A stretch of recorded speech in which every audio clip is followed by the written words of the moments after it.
Hey friends, welcome back. Today I have a book review for you of a book that is probably one of my favorites so far of 2017, A Million Junes by Emily Henry. You might know the author from her book, The Love That Split the World, that came out last summer, and I loved that book too, so I actually like this one better though. Anyway, if you decide to read this book, you're going to be swept away by the beautiful writing, the great characterization, and the magic within the actual story itself. So keep watching to find out why I loved it. Roll the intro!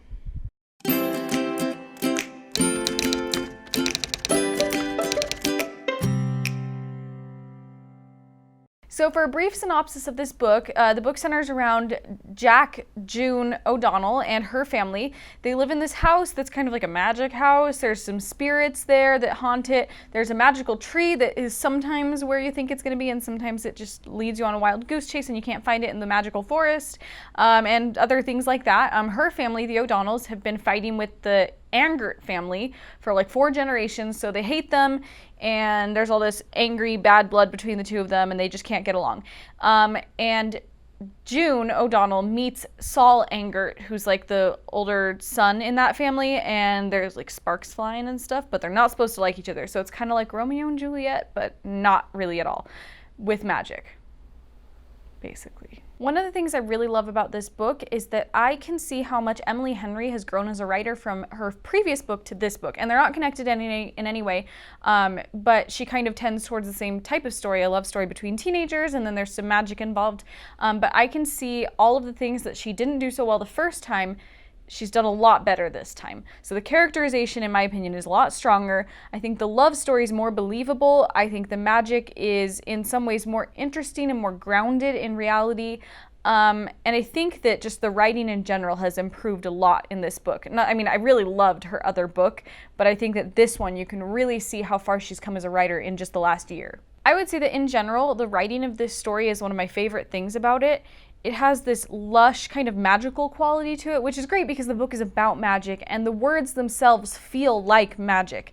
They're beautiful, well thought out sentences, and you can tell that each and every word that she puts into this book is put into it for a reason. So you're reading these sentences and they're lovely, and they all mean so much for the content of the story. The book is set in Michigan, and I've never been to Michigan. I've never wanted to go to Michigan. I hear it's really cold in the winter there and not very pleasant, but this book really brings the setting alive.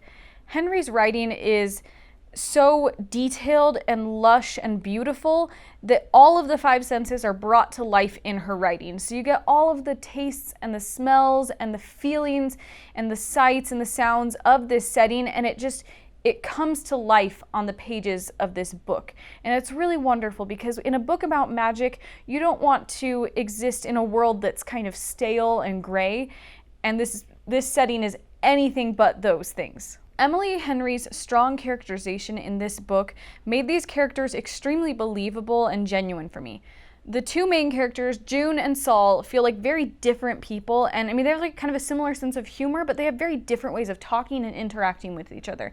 And it's very apparent throughout the book that they were well thought out characters and that they have strong personalities, and that Emily Henry has a good sense of where these characters came from and where they're going. I loved that. And I also loved that each of the kind of side characters had their own stories, had their own kind of strong personalities and ways of interacting with the world. I think that it's really easy to overlook as an author those smaller background characters, because even though they affect the story and the main characters, it feels less important to worry about each of their, personality quirks and traits and things like that. But Emily Henry does a really good job of fleshing out each character so that they feel distinct and interesting and beautiful all on their own. I only really have one real complaint about this story, and it kind of deals with the magic aspect of it because it's kind of a complicated aspect to put into a story. Authors can kind of go 2 different routes with magic in their books. They can either explain every detail about how magic works, where it came from, and why it's existing in the realm of the story, or they can go the opposite route and kind of just set it in the world. And it exists, and they don't need to explain why it happens, it just does happen. And the author can kind of explain what exactly is going on with that particular magic, but they don't really feel the need to go into details about why that magic exists. Emily Henry kind of lands somewhere in the middle with that, and I didn't really like that about it. I wish she'd chosen one or the other. She kind of tried to explain why the magic was happening, what was going on, and where all these mysterious little happenstances were coming from, but it wasn't super well explained, and it kind of came off as ambiguous and mysterious even while it was being explained. And that was a little tough for me as a reader, because I get to the end of the book and it seems like we're gonna get this magic explained to us, and it just kind of existed. It didn't really go into strong detail about where the magic came from, and it left a lot of that up to the reader. So instead of choosing one strong option, she kind of landed in the middle.